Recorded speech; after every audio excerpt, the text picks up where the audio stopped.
How are we getting on, folks? Look at, I suppose it's hard to really know what to make of the last day. There were some nice winners and some, I suppose, horses that didn't really turn up on the day. But overall, I think we were fairly happy enough with the outcome. Limerick now tomorrow. It's very, I suppose, substandard racing. There's nothing in here that's screaming, I suppose, superstar, even potential superstar. It's, I suppose, with all due respect, it's bottom of the barrel racing. It's in heavy ground. I suppose as you predict, most of these are going to be each way. Actually, all bar two are going to be each way. So, look, it's going to be a very, very hard day to call the racing tomorrow. It's just one of those days where it's very wishy-washy. I wouldn't be going too mad. I certainly haven't gone mad myself, but I definitely look at, hopefully there'll be a bit of profit coming out of the day tomorrow. I wouldn't be, I suppose, too confident either way, but hopefully we'll be able to get a few places anyway. That's what I'm hoping for tomorrow. First race, the 12.25, we are going to go here with Half Shot for Norman Lee. Definitely an interesting one here now at 11-2 is going to be an each way selection here. I'm not 100% convinced with the favourite, although it is, I suppose, holding the best form. I think there's some bit of improvement to come in this Half Shot. It's definitely proven its best over a heavier surface. Likes a good, I suppose, slog. It's not, I suppose, a very, very tough race. I suppose the best two in the field are coming from that Navan race, the 5th and the 7th. It was only three lengths behind that day. Now it does have to give weight away, but overall I definitely think it has more improvement in it in this sort of ground than the favourite. I think the favourite looked very limited, while I suppose this Half Shot was staying on a little bit, and I suppose galloping on a little bit better than the favourite in this race. So I just think the heavy ground is going to suit this Half Shot a little bit more. Obviously it was 150-1 that day compared to the favourite. I think it turned out at 80-1, something like that. So really at the end of the day, I think there's a better race in this Half Shot, and 11-2 looks to be the value pick of the day. Next race then, the 12.55, we are going to go with He's the One for the McNamara Yard, currently trading around 16-1. A newcomer here. It's a tough race to call. There's nothing in here at the top of the market really screaming, I suppose, worthy favourite or worthy, I suppose, potential winner really at the end of the day. I just don't really think this is a race that I'd be going too mad on. I'd be more inclined to, I suppose, take a chance with a yard in form over with a well-bred, I suppose, sort, and He's the One certainly is. Overall, I definitely think it has the potential, breeding wise anyway, to be a good, I suppose, staying, or not really a staying sort, but just one that will improve in, I suppose, heavier ground conditions, and if breeding suggests, it should be there or thereabouts in the finish. Now, it's very easy for me to say that, but it's all about how this particular horse is trained on. I'd be interested to see what way it's going to be going in the market. If it's backed in off the boards, I'd definitely be expecting a big run. If it drifts out, I'd be nearly inclined to leave it, but overall, I think it's no harm, I suppose, taking a little bit of a chance here in this race. It's not particularly strong, and I just think that the favourite that's odds on for Gordon Elliott, I just think he might be a little bit overexposed at 1-2. Next race then, the 1.25, we're going to go Tour Hawk for the Paul Flynn yard, currently trading around 8-1. For me, this one has the best form in the race. all you have to do is look back over its lightly raced career. It was fourth on its best effort at 80-1 in Wexford over ground conditions that were soft to heavy, if not um, full on heavy, really, at the end of the day. In front of it was Getaway Gorgeous, My Midnight, and one of Simon Munir's horses for Gordon Elliott. And Tour Hawk was just 4 lengths behind. Now, if you take Getaway Gorgeous, for example, and see the career that one has had over the past, I suppose, well, since the season resumed, you would have to, I suppose, seriously consider this horse at 8-1. I personally think this Tour Hawk is better than the worst ground, basically. It will definitely like a good slog. It's just one of those races where you're looking for horses that excel in heavy ground, and this one here particularly does. I just think it's going to be very, very hard to beat, and at the minute it's at an each way price, so it is definitely great, great value at 8-1 for an each way bet. Next race, then we are going to go with the 155 Blanket on the Ground 9-1. This one here is definitely very, very interesting here. The yard is starting to get into form. It's really starting to click now with this particular yard. I think it's McLaughlin trains it. I could be wrong though. I know the strike rate's fairly high. Whoever trains it, I'm nearly sure it is McLaughlin. But I'm going back in the Thurles run before lockdown, when it met Politesse in I think it was a maiden hurdle, if I'm not mistaken, a maiden hurdle or handicap hurdle, something along them lines like that. But it put in a very, very good effort that day. I remember I actually had a small each way on it. Had 66-1 earlier on the day. I think it got backed into something like 25s or 20s. But it was putting in a very, very good run. Looked like it might have a chance of squeezing in for a place, but it just evidently clattered the second last or the last, and you can't really afford to give anything like that away in Thurles.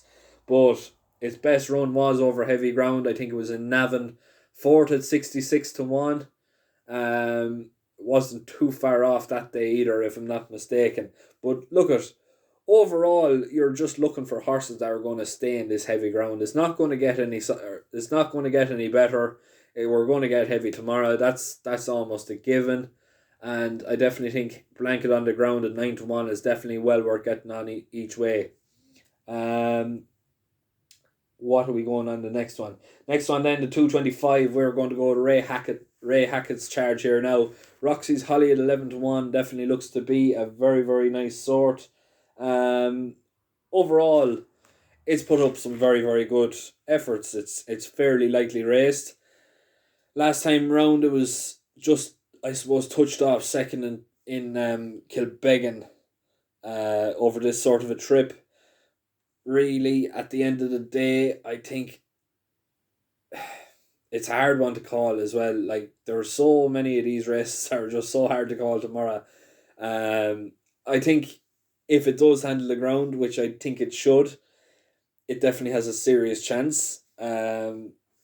If, I suppose, it's fit and if it's ready to go first time out, it should really be a very, very tough horse to catch.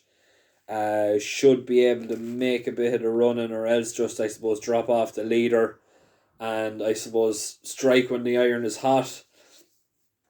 But who is to know at the end of the day? I think it's just going to be one of those things where it's going to need an awful lot of luck on our side to get home, but I definitely think it should be able to put in a fairly decent run, and a 11-1 is definitely well worth getting behind each way.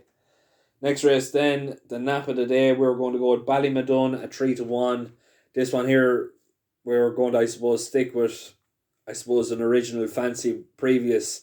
We tipped it up at 25-1 in Fairy House, if I'm not mistaken, the last time out when it finished second, and it was, I suppose, staying on well, only it was just, I suppose, caught out by an unexposed rival, really, at the end. Like, being totally honest, I just think it's got a great run in it. It's coming from Dermot McLaughlin's stable. As I said previously, Dermot McLaughlin's in great form this year. I just think it has a serious enough sort of a chance that nothing in here is really going to, I suppose, get to it, if that makes sense. It will like the heavy ground. It definitely will stay the trip. I think the only way this horse is going to get beaten tomorrow is if it, I suppose, crumples on landing over a jump. But I don't think it's going to happen. I think it's going to be fairly sound like it normally is, and it should be able to put in a fairly decent performance. Next race then, the 325, we're going to go to each way next best of the day. Christian going well for the Oliver McKiernan team, currently trading around 11-2. This one here is very interesting. It was very well backed off the boards last time it ran in ground conditions like this, in Down Royal, if I'm not mistaken, and I think it put in a fairly decent effort that day. If I'm not mistaken, I think it was second, third, or fourth. It was one of those three. I'm not 100% sure, but it was definitely well fancied that particular day, and it did put in a fairly decent run. But overall, it's another tough race to call. Whether this Oliver McKiernan horse is going to, I suppose, be fit first time out, we don't know. He hasn't really struck too well so far this year. Possibly waiting for heavier ground, but he's definitely going to be getting it tomorrow. So, look, I'm going to take the chance. I'm going to take the chance of saying 11-2 is great each way value. I go as far to say it's going to be my next best each way of the day, but I definitely think it's got a serious chance, and 11-2 seems to be great value, especially if the market comes in for support. Get on it. Simple as that. Last race of the day then, the 320 or the 355 Vintage Prosecco here for the Gavin Cromwell team, partnered up with Patrick Mullins. Definitely looks to be an interesting sort here, and let me tell you why. Willie Mullins sends out one horse in this bumper here tomorrow, and it's ridden by a claimer. Patrick has totally avoided this particular horse. Now, we know with Willie, if they're going for a win, Patrick nearly always is on board. So the fact that he's bypassed Willie's horse is, I suppose, night and day really. We don't think the Willie Mullins horse is going to win tomorrow. Now, you're looking then for the Gordon Elliott and Henry de Bromhead setup. They are, I suppose, very interesting sorts, but really, at the end of the day, I think if truth be known, well, apart from Gordon Elliott's setup anyway, if, I suppose, Henry de Bromhead was going for the win, I definitely think Patrick would have been well entitled to be able to go for this particular horse tomorrow. Obviously, that horse has, I suppose, previously won but was disqualified. I don't know what to make of him. I just think he's a quirky enough sort. He was sort of backing into the, I suppose, the second that was promoted to a winner that particular day, and just looked to be, I suppose, a frustrating sort of a horse. The fact that he was hanging left or hanging right, didn't really go for the race when he was asked. He just, I suppose, drifted off to the left and shied away from the whip. But I think the fact that Patrick Mullins is taking the ride for Gavin Cromwell tomorrow over his own father, and more than likely, if he wanted to ride a winner, he probably could have ridden for Henry de Bromhead as well. Look, I'm going to say it's between Gordon Elliott and Willie Mullins with this one here. That's as plain as simple as or not Gordon Elliott and Willie Mullins, Gordon Elliott, Gavin Cromwell. It's as plain as simple as that. But which one to go for, I don't know. I definitely think Patrick would have, I suppose, a bit of a pull on most stables in Ireland anyway, at least. I reckon he's going for a win tomorrow, and therefore Gavin Cromwell's pick at 7-2 definitely looks to be the one to be on the bumper. But I'm going to leave it there. Please make sure to keep liking, sharing, subscribing. Welcome to the people who have, I suppose, recently subscribed. overall, I'm hoping for a few places with those each-way shouts, and definitely getting on board two winners anyway tomorrow with the bumper and the nap of the day. I'm going to leave it there though. Thanks very much. Like I said, please make sure to like, share, and subscribe. And if you're going to be having a bet, the very best of luck.